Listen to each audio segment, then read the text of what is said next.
Let's look at muscle fiber types and nutrient use during activity. We know that there are, in general, two different types of muscle fibers. We've got type 1 and type 2 fibers. The proportion of type 1 and type 2 fibers of an individual's arms and legs are pretty similar. What this tells us is that genetics really do make a play. So if you weren't a good athlete in high school, then you can blame your parents. You really can. If you weren't a good athlete or not a good athlete now, you can blame your parents, because genetics really do make a big difference in athletes that win races and middle and back of the pack athletes. So in general, we have two different types, like I said, of muscle fibers, type 1 and type 2, and we're going to look at these.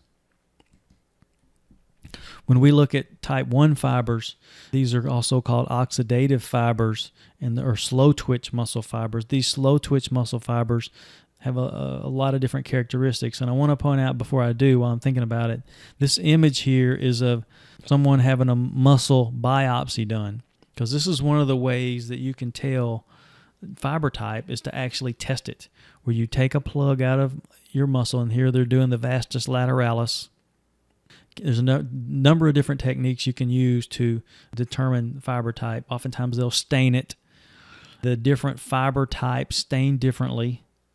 If you were to look at the staining, you were to look, the slow twitch fiber would stain dark, these slow twitch muscle fibers. And then the fast twitch fibers would stain light. And there's a variety of different light. There's we'll talk about it in just a minute, but we've got the type 1 fibers, or the slow twitch fibers, but and that stains dark, but we also have the type 2 fibers. We have a type 2A, which is an intermediate fiber, and it stains sort of gray. And then we have a type 2X fiber, which is a purely anaerobic fiber, and it stains white. The staining is one of the ways that we can determine the percentage of fast twitch and slow twitch fibers. But these slow twitch fibers, some characteristics are the fact that they're higher in aerobic endurance, more well suited for the moderate intensity, endurance activities.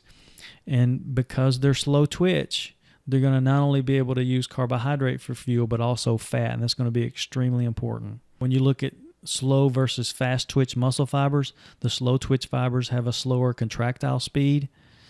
In other words, their ability to shorten, it takes a little longer for that to happen. And this is all relative, because if you were to look at the slow twitch fiber, it takes about 100 milliseconds for that to happen, versus the fast twitch fiber, which only takes about 50 milliseconds. Still both pretty fast to me, but everything's relative, right? It's very fatigue resistant. This is probably the most common characteristic. The slow twitch fiber is very fatigue resistant. If you look at the motor unit strength, it says it's low. Remember, a motor unit is a nerve and all the fibers that it stimulates. A motor unit is a nerve and all the fibers that it stimulates. And so with a motor unit, this nerve is not only going to be smaller in the slow twitch motor units, but it's also going to stimulate less fibers to contract. Okay, less fibers are going to be able to contract in this slow twitch motor unit, and that affects the power that's able to be produced. Now let's look at the fast twitch fibers, or type 2 fibers. And again, like I said, there's a couple different varieties here. There's type 2A and type 2X. Type 2A is we call fast oxidative glycolytic, or sometimes we just call it FOG. It's an intermediate fiber. It has some ability to use oxygen, and that means it also has some ability to use fat, but it's still primarily an anaerobic fiber. And then we have the type 2X, and it's primarily just a totally anaerobic fiber, and it can only use carbohydrate and has limited, if any, ability to use fat for fuel. And so when we look at the characteristics, so just to kind of review here for a second, we got the slow twitch fiber, right? We've got the type 2A, which is the intermediate, which has some ability to use oxygen, but still mainly is an anaerobic fiber. And then we've got the type 2X. And when we look at these type 2 fibers, the characteristics, just as I described here, uses oxygen moderately for the type 2A and poor for the type 2X. Both of these fibers will use carbohydrate for fuel. The fast twitch has a faster contractile speed. These type 2 fibers have faster contractile speeds. fatigues easily.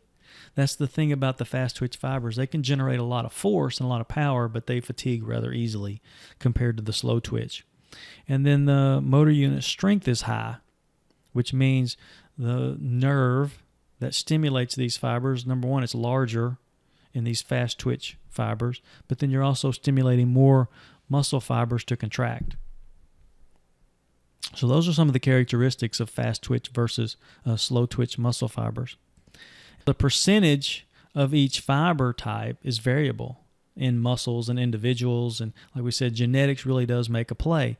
To give you an example of this, you probably know this, but I'm a college professor, and years ago I had a student in this just a general concepts of fitness class, and this student would come in every day and talk about how he smoked and how he never exercised. And so I thought, well, I'm going to make an example out of this kid to the rest of the students to show them, hey, you need to exercise, not smoke, So I asked the kid if he wanted to do a max test on the treadmill, where we hooked him up to the metabolic cart and put the headset on him and put him on a treadmill and ran him to complete exhaustion. And to my surprise, he said, sure, I'll do the test. So I got him on there and started increasing the treadmill speed and grade, and it just kept going up and up and up. And I thought, oh my goodness. And sure enough, he fatigued at a speed and grade that I couldn't even complete. And his VO2 max was higher than mine, and he never exercised, and he smoked all the time. Instead of me making an example out of him, he taught me an important lesson. That's why I'm still telling this story to this day, that genetics really do make a play. And this kid could have been a really good endurance athlete, but he just never really tried that hard, right? And you probably have been like that too, right? Where you've had teammates that just never had to try as hard and would perform better, or at least the same as you, and without little effort. And that leads me to another story where when I was working on my PhD, I was at the University of Mississippi, and I came across, because this was the time when they were having the Summer Olympics in Atlanta. I'm dating myself, in 1996. A lot of the countries were training in and around Atlanta, and it just so happens that one of the countries was training at the gym that I worked in. So I got a chance to talk to one of these he was an Olympic shot putter. And the interesting thing is, he knew from the time he was a little kid that he was going to be an Olympic shot putter, because his mother was a javelin thrower and his daddy was a shot putter. And so they raised him up to be this Olympic athlete, which is great because he was a hero in his country. But the thing that was kind of sad is, as he described it, he didn't get a chance to choose where he was going to end up. He didn't get a chance to choose if he wanted to do something else. He just knew that he was going to be an Olympic athlete based on what his parents had done. When we look at some of the top athletes and percent of fiber type in these populations, it's not surprising to see that 75, you look at sprinters, 75%, these guys are going to have fast twitch muscle fibers versus 25% slow twitch. And then when you look at distance runners, they're going to be 75% slow twitch and 25% fast twitch. If you were to look at a distance runner, the winner of the Boston Marathon and the New York City Marathon, what do they look like? They look like little wafy, folks who are like 125 pounds soaking wet. Most of us, unfortunately, are somewhere in the middle, weightlifters, 50-50, sort of like the non-athletes. Weightlifters may be a little bit more fast twitch, but most of us are somewhere over here with the non-athletes where we're 50-50. So as we walk through sort of towards the end of this module here, realize when we look at muscle, a lot of people, you might get this from your clients, that athletes, hey, I'm going to weight train, so I'm going to be using my fast twitch fibers, or I'm going to run, I'm going to be using my slow twitch fibers. We recruit muscle fiber types in an orderly fashion, and the way we do this is based on the amount of force that's needed. So if you're just walking around the room, or you're maybe at work, walking back and forth, not a whole lot of force required, you're probably just using your slow twitch muscle fibers. If I were to ask you to sprint 100 yards for me, you would not only be recruiting, and this is all out, you would not only be recruiting your fast twitch fibers, but you're also going to be recruiting your slow twitch fibers too. You're going to recruit the slow twitch first, and then the type 2A, and then the type 2X based on how much force is needed for that activity. So if you're sprinting all out, you're going to be recruiting, which answers the question down there, and an all-out effort recruits which fibers? Basically all of them, right? All of those fibers. And we tend to think of a marathon as a slow twitch activity, but the truth be told, when might a marathoner use fast twitch fibers?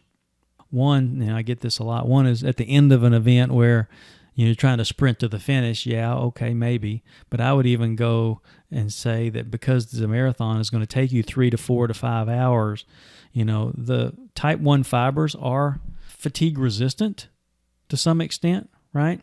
They're fatigue resistant, but after 3 or 4 hours of use, 5 hours of use, they are going to fatigue, and so you're going to start recruiting your type 2A and your type 2X.